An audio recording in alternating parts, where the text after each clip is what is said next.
Assalamualaikum warahmatullahi wabarakatuh. Nah, di sini saya akan mempresentasikan tentang perawatan ekskavator. Nah, sebelum saya lanjut, izinkan saya untuk memperkenalkan diri. Nah, nama saya yaitu Muhammad Khairuddin dengan NIM akhir 008. Nah, di sini saya akan membahas beberapa materi. Nah, yang pertama yaitu pengertian ekskavator, kemudian fungsi ekskavator, kemudian yang ketiga komponen ekskavator, yang keempat jenis ekskavator, yang kelima ranking dan preventif dan corrective maintenance, dan yang terakhir yaitu perawatan secara berkala. Kemudian yang pertama yaitu pengertian ekskavator. Nah, ekskavator adalah sebuah alat berat dengan rangkaian lengan atau batang atau arm, tongkat atau bahu, baket atau keranjang yang berfungsi sebagai alat keruk serta tenaga penggerak hidrolik.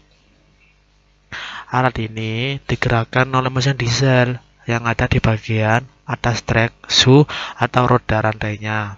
Alat berat satu ini adalah yang sangat serbaguna serta sanggup menangani berbagai pekerjaan alat lain.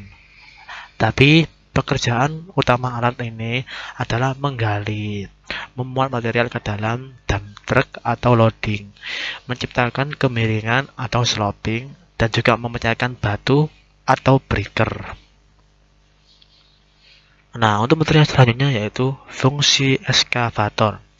Alat berat serbaguna ini mempunyai peranan penting dalam membantu berbagai pekerjaan yang berat dalam bidang konstruksi, pertambangan, normalisasi sungai, perkebunan, dan sektor lainnya. Beberapa kegunaan atau kemampuan dari alat berat yang serbaguna ini antara lain yaitu yang pertama, mengeruk, menggali, serta mengangkut berbagai macam material,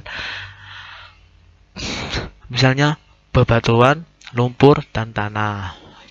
Kemudian yang kedua, mengeruk sedimentasi atau lumpur di sungai, danau, dan juga di daerah tepian dermaga.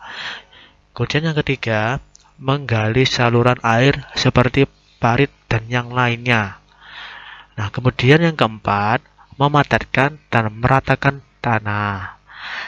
Kemudian yang kelima, menghancurkan atau membongkar material. Yang keenam, menciptakan lubang berukuran besar untuk menancapkan batang pondasi atau tiang pancang. Kemudian terakhir, membantu pekerjaan yang berkaitan dengan kehutanan dan aktivitas pertambangan. Fungsi dari alat berat yang satu ini sebenarnya berbeda-beda, bergantung pada jenisnya. Tidak semua jenis pekerjaan bisa ditangani hanya oleh sebuah unit alat penggali ini.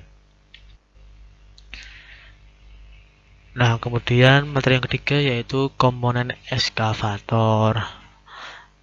Nah, bisa dilihat ya, itu ada gambar ekskavator beserta nama-nama komponennya. Nah, yang pertama yaitu baket. Nah, baket adalah keranjang yang berfungsi untuk menunjang fungsi utama ekskavator untuk mengeruk. Bentuk baket ini seperti keranjang dengan ujung baket terdapat beberapa jari-jari. Fungsi jari-jari ini seperti garpu yang mempermudah proses pengerukan. Nah, ada beberapa jenis baket antara lain. Yang pertama, ripper bucket, merupakan jenis bucket yang paling umum digunakan untuk pengerukan tanah. Kemudian yang kedua, rock bucket. Jenis ini memiliki gigi lebih renggang namun kuat dan tajam, fungsinya untuk menembus bebatuan atau mencabut akar pohon. Kemudian yang ketiga, slope bucket. Jenis ini tidak memiliki gigi namun dimensinya cukup lebar, biasanya digunakan untuk meratakan permukaan. Kemudian yang terakhir, clamshell bucket. Memiliki dua bucket yang bergerak mencapit berguna mengeruk dengan arah gerak lurus. Kemudian yang kedua yaitu arm. Arm atau lengan eskavator berfungsi untuk mengayunkan bucket lebih jauh. Berkat adanya lengan ini, jarak ayunan bucket bisa lebih jauh sehingga mampu menunjang fungsi lebih luas. Selain sebagai pengayun, arm ini juga dijadikan tempat peletakan bucket silinder. Kemudian yang ketiga, boom. Boom adalah lengan besar yang berhubung langsung ke eskavator. Fungsi boom ini adalah untuk mengayunkan arm lebih jauh lagi sehingga jangkauan gerak bucket bisa lebih jauh. Kemudian yang keempat yaitu track. Nah, track adalah kaki eskavator. Kaki eskavator tidak terbuat dari ban seperti kendaraan pada umumnya. Kaki eskavator terbuat dari rantai besi mirip tank. Ini dimaksudkan agar eskavator mampu bergerak pada medan curam sekalipun. Nah, truk sendiri ada beberapa bagian lagi, yaitu yang pertama, track frame, merupakan batang besi sebagai rangka roda eskavator. Yang kedua, final drive, roda gigi yang berfungsi menggerakkan rantai trek. Yang ketiga, roller, merupakan kumpulan roda gigi statis sebagai tumpuan eskavator. Kemudian yang keempat, front idler, merupakan roda gigi untuk mengubah arah putaran rantai trek. Kemudian yang terakhir, track shoes adalah rantai trek yang akan menyentuh permukaan jalan secara langsung. Kemudian yang kelima, swing drive. Nah, swing drive berfungsi sebagai engsel antara bodi eskavator dengan trek eskavator. Komponen ini memungkinkan bodi eskavator berputar 360 derajat. Kemudian yang keenam, kabin. Nah, kabin adalah rumah pengoperasian eskavator. Fungsinya sebagai ruang operator untuk mengendalikan eskavator. Kemudian yang ketujuh, engine atau hydraulic boom room. Nah, ini terletak di bagian belakang bodi eskavator. Fungsinya untuk meletakkan mesin dan perangkat pompa hidrolis yang digunakan sebagai sumber penggerak eskavator. Nah, material selanjutnya yaitu jenis eskavator. Nah, di sini saya telah memberikan gambar tiga macam gambar. Nah, di sini ada crawler yang pertama, dan yang kedua ada gambar yang kedua yaitu backhoe, dan yang terakhir ada gambar namanya trackline. Nah, di sini saya akan menjelaskan satu persatu. Apa sih crawler, apa sih backhoe, dan apa sih trackline. Nah, yang pertama crawler. Nah, jadi di sini memiliki bentuk seperti yang kita ulas di atas dengan bucket yang kecil. Fungsinya lebih condong ke pengerukan permukaan tanah. Kemudian kemudian yang kedua, backhoe. Nah, backhoe eskavator memiliki bentuk yang lebih kompak dengan dilengkapi roda atau bukan trek. Namun, jenis ini memiliki bucket yang lebih besar. Tipe ini lebih cocok digunakan untuk memindahkan material dari satu ke tempat lain. Kemudian gambar yang ketiga yaitu trackline. Nah, trackline eskavator jenis ini merupakan eskavator terbesar. Fungsinya hampir sama dengan crawler, namun pengaplikasiannya lebih luas dan lebih efektif. Berbeda dengan tipe lainnya, crawler eskavator umumnya tidak menggunakan hidrolik, melainkan menggunakan tali kawat yang ditarik untuk menggerakkan bucket. Alat ini sering ditemukan pada area pertambangan dan umumnya.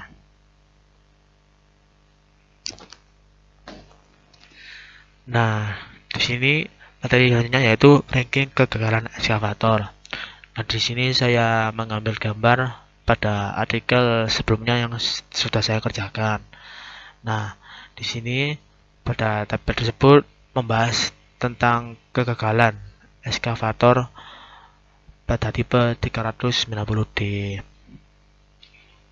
Nah, sebelum saya lanjut, saya akan menjelaskan apa itu stick cylinder, apa itu full filter, apa itu oil pan. Nah, stick cylinder merupakan komponen yang berfungsi untuk menggerakkan lengan bucket ekskavator. Kemudian full filter merupakan komponen yang berfungsi untuk menyaring bahan bakar pada proses pembakaran di engine. Kemudian oil pan sebagai wadah penampungan engine oil Nah, nah kita lanjutkan untuk pembahasan selanjutnya yaitu di tabel. Nah, yang pertama stick silinder. Nah, mode kegagalannya yaitu kebocoran silinder. Untuk potensi efek kegagalannya yaitu tenaga hidrolik berkurang. Kemudian full filter, mode kegagalannya yaitu penyumbatan pada sirkulasi bahan bakar. Nah, untuk potensi efek kegagalannya yaitu engine tidak dapat running. Kemudian yang ketiga oil pan. Nah, mode kegagalannya yaitu oil engine habis. Kemudian untuk potensi efek kegagalannya yaitu komponen engine panas. Nah, untuk materi selanjutnya yaitu preventive dan corrective maintenance. Nah, sebelum saya lanjut, saya akan menjelaskan apa sih corrective maintenance dan apa sih preventive maintenance. Nah, corrective maintenance yaitu kebijakan perawatan yang dilakukan ketika mesin mengalami suatu kerusakan. Nah, sedangkan untuk preventive maintenance merupakan suatu pengamatan secara sistematik yang disertai analisa teknis ekonomis untuk menjamin berfungsinya suatu peralatan produksi dan memperpanjang usia pakai suatu peralatan atau mesin. Nah, kemudian kita lanjutkan untuk membahas gambar tabel tersebut. Nah, yang pertama yaitu stick cylinder.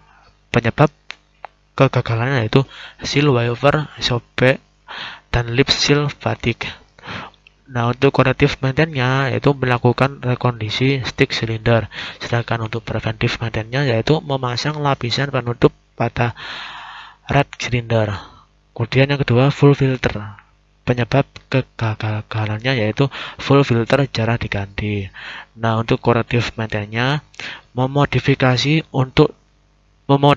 full tank dengan menambahkan pipa setinggi kurang lebih 5 cm pada dasar tangki, memasang penutup permanen pada kopler pengisian. Nah, sedangkan untuk preventive maintenance-nya yaitu flushing full tank secara berkala. Kemudian memasang zinc peringatan pada kopler agar pengisian selalu dalam kondisi bersih. Nah, yang ketiga oil pan. Penyebab kegagalannya yaitu gasket oil pun kaku atau rusak sehingga bocor. Nah, untuk corrective maintenance-nya menutup sisi oil pan yang bocor dengan silikon paste. Nah, sedangkan untuk preventive maintenance-nya yaitu melapisi gasket dengan lapisan tambahan saat pemasangan. Nah, untuk materi selanjutnya yaitu perawatan secara berkala. Nah, perawatan ini untuk eskavator pada umumnya semuanya kita harus melakukan perawatan secara berkala supaya eskavator bisa berjalan dan performa bisa lebih optimal. Nah, dalam perawatan harian umumnya perawatan dilakukan dengan cara berikut ini. Yang pertama yaitu memberikan pelumasan pada kepala silinder boom, sambungan boom, stick dan paket, sambungan paket. Nah, yang kedua memeriksa komponen ketinggian sistem pendingin, ketinggian oli engine, ketinggian oli hidrolik, sabuk pengaman, penyetelan trek, serta undercarriage. Jika terdapat kerusakan, segera perbaiki atau lakukan pergantian komponen untuk mendapatkan performa yang lebih optimal. Yang ketiga, mengosongkan separator air sistem bahan bakar. Yang keempat, membuang air dan sedimen tangki bahan bakar. Dan yang terakhir yaitu menguji indikator dan meteran serta alarm travel. Nah, cukup sekian presentasi dari saya. Kurang lebihnya mohon maaf. Assalamualaikum warahmatullahi wabarakatuh.